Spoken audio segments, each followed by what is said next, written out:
Sorry, we're just going to unmute you. 1 second.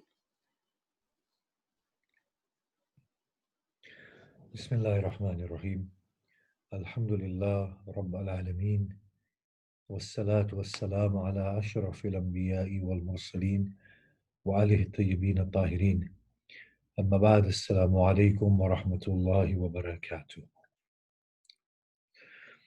The one thing we need to always be mindful of is that the life of this world is not our permanent abode. And the life of this world will surely come to an end. We are on a journey and we are going onwards towards a place that is far more permanent. In fact, to an extent that when asked on that day as to how long the life of this world was, our replies will be that portion of a day or a few hours. So it's a far more permanent place, as Allah says, abqa, more enduring. It will remain for quite a long time. Now, if that's the case, then immediately our obsession with the world and the worldly are cut down to size. Together with that, our aspirations and our grief on the failures and the lack of achievement of this world and the worldly. It's all cut down to size and put into proper perspective. Now, with that in mind, if we were to understand that when we go into the next world, the body remains within the earthly domain. We do not take back our body, but we, those who are occupying these bodies, are going forward into the realm of the next world. If that becomes clear, then in that case, we can have an understanding that in this world, our sole objective has to be the refinement of the inner being, the freeing of the inner being from all that which is wasteful and not enduring. And therefore, the constant emphasis is that we be vigilant about our inner being and the inner workings, and to refine that at every instance and at every opportunity. Now, the reason for this prelude is that we, as human beings, we react to situations, and we react in ways which are less than befitting, in a very negative way. We entertain anger, frustration, greed, jealousy. Now, then the subsequent reaction to this initial inner state is that we either justify it, in which case we perpetuate this negativity within us, or we begin to loathe ourselves, in which case we again do not address the problem. Similarly, sometimes we just want to mask it and forget it. But the thing is that that thing is within us, it has not gone away, and it is less than befitting. Now, at a point of rage and anger, we may not be in control of our senses or our feelings and how to control them. If we are, then obviously we should stop ourselves, no matter how alluring it might be to pursue that moment of rage or anger or jealousy or dislike. But if we are not, then as soon as we overcome or we go through that moment and the inner being settles somewhat, we cannot justify to ourselves, nor can we loathe ourselves, nor can we allow ourselves to forget it. We need to be vigilant and mindful that no, there is that thing inside me which is not quite right. The way I felt rage and lack of control was not good. And the way in which I justified my inadequate state was not good. Here is when we become mindful, when we acknowledge that that was not good. And we should not loathe ourselves, because when we loathe ourselves, we just allow that particular attribute to become rooted within our character. Because the more we loathe it, the more permanent it becomes within. It's an odd way things work in the inner world. So we need to become mindful that that was less than befitting. And we need to then scrutinize that particular trait of ours to say to ourselves that I'm not really that particular trait. I don't know what my DNA makeup was when I took birth, and I don't know what influences came upon me. I don't know what happened in childhood.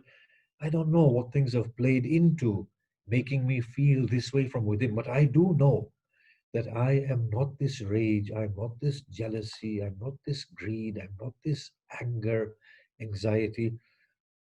First and foremost, we need to remind ourselves that it's an unbefitting quality, and secondly, it's a quality that is alien to us and we are experiencing it. And we don't want to make a mistake of identifying with it.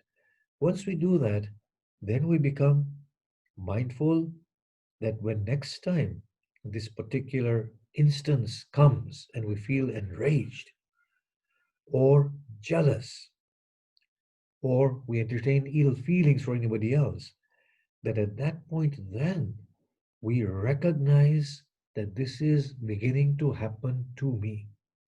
And when we recognize it, at least we know what is happening, so we do not give into it. Now, we may feel that emotion, but at least we will not act in accordance with that emotion. And that is the first stage. When we become more mindful, then next time round we will see it from afar that it is coming now my way. In which case we will be even more vigilant. We will be able to discern what is going to happen to us and the emotion that is going to prevail. When done, over time, we will begin to lose that emotion altogether. And that's sort of a natural reaction to those situations. And the inner being starts becoming freer. On the other hand, if we were to justify this, then what will happen is that we get caught up in this spiral in which we are dragged down, as Allah says. He who Allah wishes to misguide, He makes his heart very constricted, as if he's climbing a lofty mountain. We become extremely constricted from within. Our emotional world is a bit of a mess, and the outer world is a mere masking and pretense. But it is not the real world that we are displaying. The inner world is a real mess and a turbulence. But we are just behaving normal in our outer worlds. But anybody with acute understanding of people's psychology will be able to see that no, there is something else going on in that particular mind. If we justify it, then we perpetuate this negativity and it just multiplies and it just becomes more intensified. On the other hand, if we loathe ourselves, then there the whole opportunity is lost because every time we will encounter this emotion and every time we will lose hope within our own selves and we will waste ourselves. If we ignore it, it will reflect itself again and again in many different ways. So the only option here is to recognize it without loathing ourselves, without hating ourselves, and to take a very to have a very befitting outlook and an attitude towards ourselves and to say, well, I am encountering this as a result of many things that have come together in my life and have made me in this way. And this is alien to me because it does not feel right. And I am not going to associate with this particular quality that is within me. So now what happens is that we distance ourselves from whatever we feel is unbefitting and we take measures to remedy it and to rectify it with full understanding that I am going on an onward journey towards God. And God expects to receive a soul that is untarnished. And the pollution of the soul is not the way we are taught in religion that the soul doesn't pray, doesn't fast, doesn't wash. The pollution of the soul are all these alien attributes and traits that are within the human soul. They need to be cleansed. Now, sometimes There's an opportunity to give in the way of God. But because of our attachment to matter, we will not want to give. And then we will want to justify. Instead of doing all of that, to say, no, there was an opportunity. I should have parted with what I consider to be mine and to give it away rather than to justify it.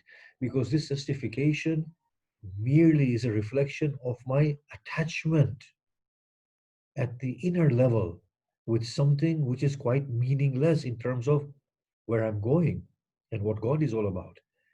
And that attachment is due to my total state of oblivion, of me being oblivious of my reality and where I am moving to acknowledge this. As soon as we acknowledge it and say, well, this is a state that I don't like in me, and it's an alien state, as soon as we do that, then we are able to work through these conditions. But if we fail to acknowledge them and if we fail to get a proper perspective, then we are led in a life of likes and dislikes, aspirations and disappointment, and the real human never awakens nor emerges from within the animal body. The bottom line is we need to be very, very vigilant of the inner world and to constantly try and purify it, but purify it through proper understanding, through love, not through cursing ourselves, but through a lot of care and love and forgiveness of the self, and slowly, gradually evolving. Now, of course, there are many, many practical steps that we can take, bodily sort of actions that can also address the inner situation. For example, a person who, according to us, doesn't deserve praise but he's getting all the praise. And we who we believe deserve the praise and we are not getting the praise, for example, maybe we should also join in the praise of that person. Force ourselves to praise that person and to say, oh Allah, you have destined praise for that person, and I thank you for that. And make him worthy of that praise and make him far more worthier than any praise anybody can give him. To force that attitude within ourselves or upon ourselves, what that will do is it might just remedy that inner struggle, that inner inability to accept the goodness of the other when we believe that they do not deserve it. Similarly, we can take steps if we feel offended by somebody and we can't let go. It just shows that the inner world is attached. That ego is really attached and that needs to go.